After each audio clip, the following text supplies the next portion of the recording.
wabarakatuh. Perkenalkan, kami dari kelompok 6 akan mempresentasikan tentang metode Dempster-Shafer yang beranggotakan saya sendiri, Dea Pratiwi, Saya Satya Gesatama, Muhammad Ali Abu Bakar, Sartika Dewi, Mariana Dewi, Sanitya Aditama. saya Muhammad Iman Supriyadi, dan ada Fauzi Ramadhani. Latar belakang. Jantung adalah salah satu organ vital bagi makhluk hidup yang memiliki fungsi, yaitu memompa darah ke seluruh tubuh. Gangguan ataupun kelainan pada jantung memiliki resiko yang sangat tinggi karena dapat menyebabkan kematian.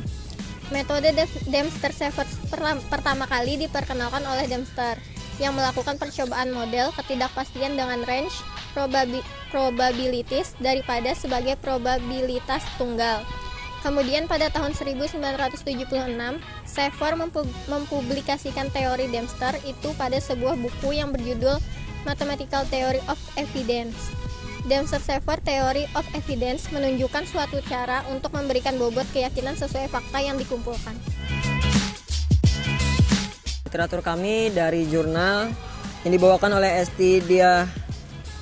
Estidia Rikiana pada tahun 2013 dengan judul menggunakan metode Dempster-Shafer untuk mendiagnosa penyakit dalam pada manusia, dan kedua Arjan Samuel Sitio dibawakan pada tahun 2018 dengan judul Sistem Pakar Mendiagnosa Penyakit Jantung pada Klinik Aviati Medan, dan yang ketiga Evi Fadila pada tahun 2016 pemodelan sistem pakar pengobatan tradisional penyakit jantung dengan metode Dempster-Shafer.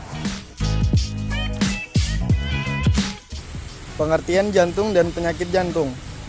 Jantung adalah salah satu organ vital bagi makhluk hidup pada manusia. Seperti halnya makhluk hidup yang lain, jantung berfungsi memompa darah ke seluruh tubuh. Karena fungsi jantung sangat penting bagi manusia, maka kesehatan jantung sangat perlu diperhatikan. Jantung sangat rentan terhadap berbagai penyakit dan gangguan yang dapat mengganggu aktivitas, bahkan menyebabkan kematian. Penyakit jantung merupakan penyakit yang paling menakutkan oleh setiap manusia. Penyakit jantung koroner merupakan gangguan pada pembuluh darah koroner berupa penyempitan atau penyumbatan yang dapat mengganggu proses transportasi bahan-bahan energi tubuh, sehingga dapat mengakibatkan terjadinya ketidakseimbangan. Ini menimbulkan gangguan pompa jantung dan berakhir pada kelemahan dan kematian sel-sel jantung.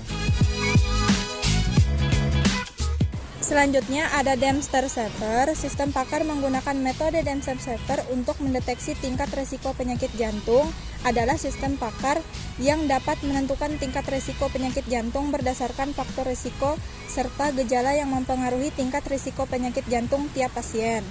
Sistem juga dapat memberikan informasi prognosis yang mungkin dimiliki pasien berdasarkan faktor dan gejala yang dimiliki pasien, serta memberikan informasi berupa tindakan secara umum berdasarkan tingkat risiko penyakit jantung yang diderita pasien. Sesuai dengan struktur sistem pakar menurut model arsitektur sistem pakar menggunakan metode Dempster-Shafer untuk mendeteksi tingkat risiko penyakit.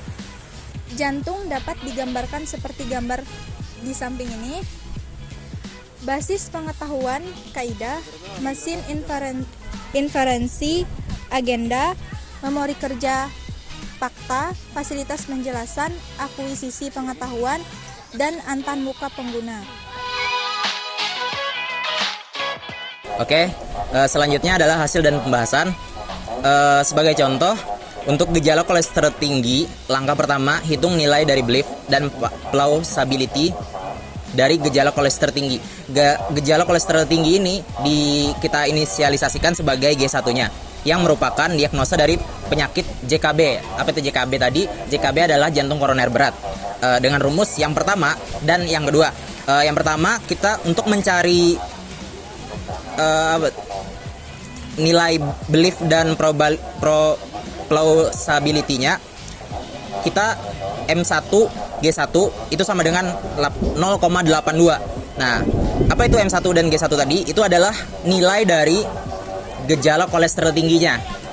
Untuk mendapatkan M1 dengan notasi nolnya itu, atau untuk mencari gejala kolesterol tingginya, kita masukkan rumus 1 dikurang M1 G2.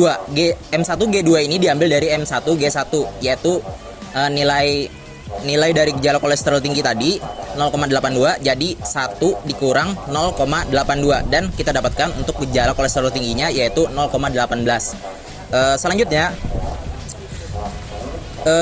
Selanjutnya kita ambil dari gejala gula darah normal. yaitu 70 sampai 140 mm Hg. Kemudian apabila diketahui adanya fakta baru, yaitu adanya faktor gula darah normal, yaitu G2-nya, yang merupakan diagnosa dari penyakit JKB atau jantung koroner berat, JKS jantung koroner sedang, dan JKR yaitu jantung koroner ringan, dengan mengacu rumus 1 dan 2, maka nilai keyakinannya adalah M2 sebagai G2 tadi kita berikan nilai 0,7. Nah, lalu kita masukkan rumus kembali untuk mencari M2 sebagai notasi nolnya tadi sebagai gejala gula darah normalnya, yaitu 1 dikurang M2 G2. M2 G2 tadi adalah gula darah normalnya, yaitu 0,7. Jadi 1 dikurang 0,7 sama dengan 0,3. Lalu dilanjutkan dengan ilustrasi dalam tabel kombinasi dari 1 dan 2. Oke, selanjutnya dengan kita mendapatkan gejala dengan rumus di atas 2 tadi, selanjutnya kita akan mencari nilai M3-nya, yaitu jantung koroner beratnya. Dengan cara pertama, kita ambil nilai 0,7 itu dari gejala tadi gula darah normalnya, yaitu dengan nilai 0,7. Lalu dikali dengan 0,82, yaitu apa? Itu adalah gejala kolesterol tingginya. Selanjutnya ditambah 0,3, yaitu nilai M2 yang baru tadi, yaitu gejala gula darah normal yang sudah kita dapatkan di nomor 2 tadi, yaitu 0,3. Dan itu juga dikalikan dengan M1 G1 yang di pertama tadi, yaitu 0,82. Jadi setelah ditotal, 0,7 kali 0,82 adalah 0,574 plus 0,3 kali 0,82, yaitu 0,246 dibagi 1 dikurang 0. Itu adalah rumusnya. Dan kita dapatkan nilai 0,820. Itu adalah nilai jantung koroner beratnya. Ya, sekian presentasi dari kami. Semoga dapat dimengerti. Salah hilaf mohon maaf. Wassalamualaikum warahmatullahi wabarakatuh.